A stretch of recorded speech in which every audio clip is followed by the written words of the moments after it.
नमस्कार प्रेक्षकांनो, तू हिरे माझा मितवा या मालिकेच्या आजच्या भागामध्ये इथे आता अर्णव आणि ईश्वरी यांना माहिती असतं की हे कारस्थान राकेशनेच केलेलं आहे.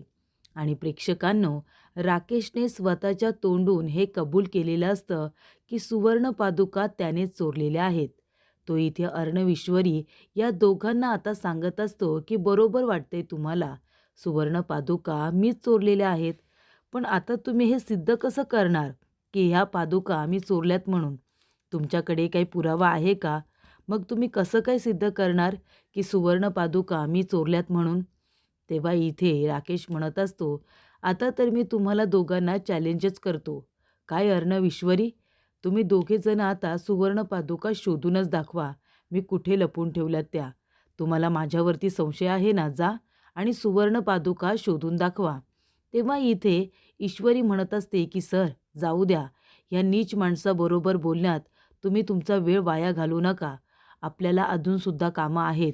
तेव्हा प्रेक्षकांनो, इथे आता ईश्वरी अर्णवला सांगते की ह्याच्याजवळ बोलण्यापेक्षा आपण सुवर्ण पादुका शोधल्या तर जास्त बरं होईल. तेव्हा अर्णवला इथे राकेशचा इतका राग आलेला असतो की त्याला मारण्याची इच्छा असते. पण ईश्वरी अर्णवला तिथून घरामध्ये घेऊन येते. त्यानंतर प्रेक्षकांनो, इथे आता सगळेजण जमलेले असतात. ईश्वरीने आजीकडून परवानगी मागितलेली असते की लवकरात लवकर स्वामी येईपर्यंत सुवर्ण पादुका सापडतील म्हणून. त्यानंतर प्रेक्षकांनो, राकेश घाबरलेला असतो. तो म्हणतो, या दोघांना चॅलेंज तर दिलंय, पण या दोघांनी सुवर्ण पादुका शोधून काढल्या तर? आणि तेवढ्यातच प्रेक्षकांनो, इथे आता आजी ईश्वरी आणि अर्णव यांना म्हणत असते, काय तुम्ही दोघांनी तर मला शब्द दिला होता ना की सुवर्ण पादुका शोधून काढाल म्हणून स्वामी येईपर्यंत. मग कुठे आहेत, कुठे सुवर्ण पादुका? तेव्हा प्रेक्षकांनो, ईश्वरी अर्णव आता दोघे जण गप्पच बसलेले असतात. आजी म्हणते, ईश्वरी, तुझ्यावरती विश्वास ठेवून ही जबाबदारी मी तुला दिली होती, पण ही जबाबदारी तुला व्यवस्थितरित्या पार पाडता आलेली नाहीये. तेव्हा राकेश म्हणत असतो की चला, सुवर्ण पादुका गायब झाल्यात हे आता सगळ्यांनाच कळलंय. तेव्हा ईश्वरी म्हणत असते की आजी, आम्ही संपूर्ण घरामध्ये सुवर्ण पादुका शोधल्या. इथे घराचा एकूण एक कोपरानी कोपरा शोधून काढला, पण सुवर्ण पादुका कुठेही सापडल्या नाही. मला कळतसुद्धा नाही आहे की त्या नेमक्या कुणी चोरल्यात त्या. तेव्हा वल्लरी म्हणत असते, पण आम्हाला माहिती आहे ना, सुवर्ण पादुका तूच चोरलेल्या आहेस आणि खूपच हुशारीने त्या विकूनसुद्धा टाकल्या असशील. मला माहिती आहे ना, तुझेच डोळे फिरलेत. तेव्हा अर्णव म्हणतो, एक मिनिट मामी, तू विनाकारण मिसिंदरवरती खोटे नाटे आरोप करू नकोस, मी ते खपून घेणार नाही. तेव्हा प्रेक्षकांनो, इथे आता वल्लरी म्हणत असते, अरे मी जे बोलते ते बरोबरच आहे ना, तिने विकूनच टाकले असतील ना सुवर्ण पादुका. तेव्हा इथे मामा म्हणत असतात, असं अजिबात नाही आहे. ईश्वरीने काही केलेलं नाही आहे. कारण मी आणि आकाश आम्ही इथे आजूबाजूच्या सगळ्या सोनाराच्या दुकानामध्ये जाऊन आलो आणि त्यांना मी विचारलं की सुवर्ण पादुका तुमच्याकडे विकायला कुणी आलं होतं का म्हणून. तेव्हा ते म्हणाले की कुणीही आलेलं नाही आहे. याचा अर्थ काय होतो? सुवर्ण पादुका विकलेलं नाही आहेत. आणि जर कुणी विकण्याचा प्रयत्न जरी केला ना, तरीसुद्धा सोनार आपल्याला फोन करून लगेच सांगतील. अशी सुद्धा आम्ही व्यवस्था केली आहे. तेव्हा प्रेक्षकांनो, इथे आता राकेश मनामध्ये म्हणत असतो, अच्छा, म्हणजे आता सुवर्ण पादुका मला लगेचच्या लगेच काही विकता येणार नाही. थोडासा वेळ जाऊ द्यावा लागेल. त्याच्यानंतरच सुवर्ण पादुका विकून टाकेन. तेव्हा प्रेक्षकांनो, इथे आता आजी म्हणत असते, अरे ते सगळं खरं असलं तरीसुद्धा मग सुवर्ण पादुकांचं काय? स्वामी आता कधीही घरी येतील अभिषेक करण्यासाठी आणि इथे सुवर्ण पादुकाच नाही आहेत. आपली किती इज्जत जाईल, किती नाचक्की होईल, याचा विचार तरी येतोय का तुमच्या मनामध्ये की नाही? आता मी काय शब्द देणार आहे?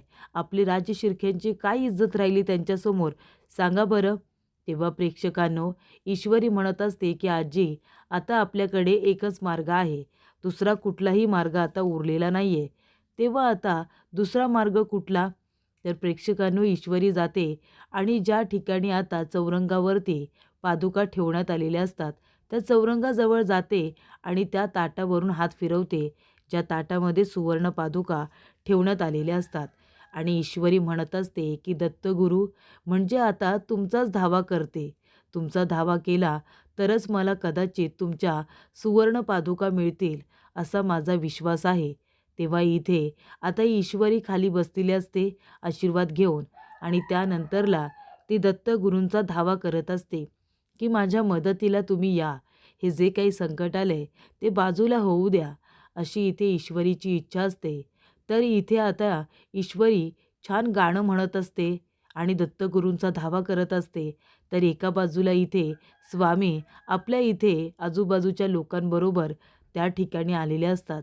स्वामी आता आलेले असतात आपल्या माणसांबरोबर. तेव्हा प्रेक्षकांनो, इथे आता स्वामी आल्यानंतर सगळ्यांचं लक्ष आता स्वामीकडे जातं, कारण ते अभिषेकसाठी आलेले असतात.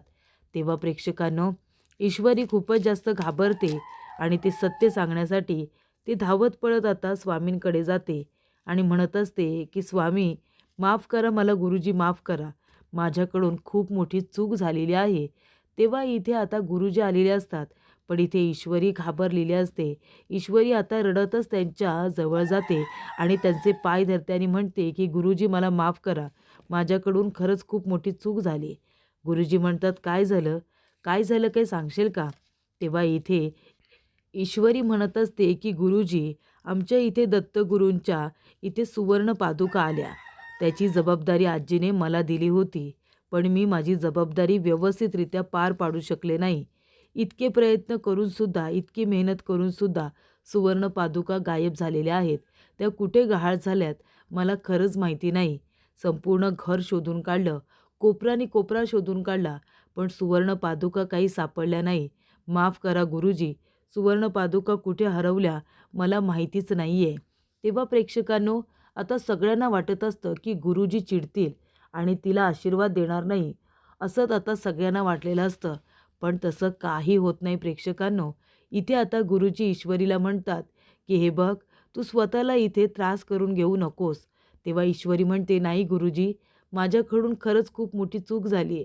मला दिलेली जबाबदारी मी व्यवस्थितरित्या पार पाडू शकले नाही गुरुजी, माफ करा, मला माफ करा आणि माझ्या कुटुंबाला सुद्धा. तुम्हाला शिक्षा द्यायची असेल तर मला द्या, पण माझ्या कुटुंबाला शिक्षा देऊ नका, असं ईश्वरी आता गुरुजींना म्हणते. तेव्हा प्रेक्षकांनो, सगळेजण आता ईश्वरीकडे बघत असतात. तेव्हा इथे गुरुजी लगेच आपला हात उचलतात आणि ईश्वरीच्या डोक्यावरती ठेवतात आणि म्हणतात शुभम भवंतु.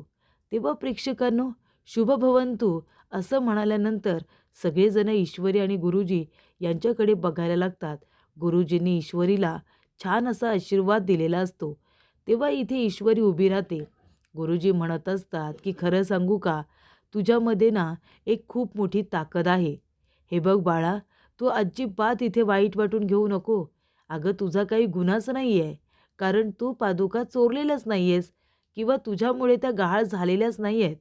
जे काही घडलंय त्याच्यामध्ये तुझी चूकच नाही आहे, तर तू माफी का मागतेस?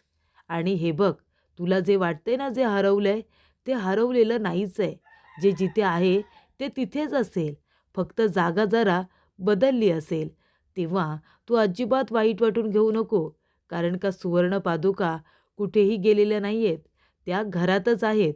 आणि खरं तर देवाने सुद्धा आहे ना ती संधी तुला दिली.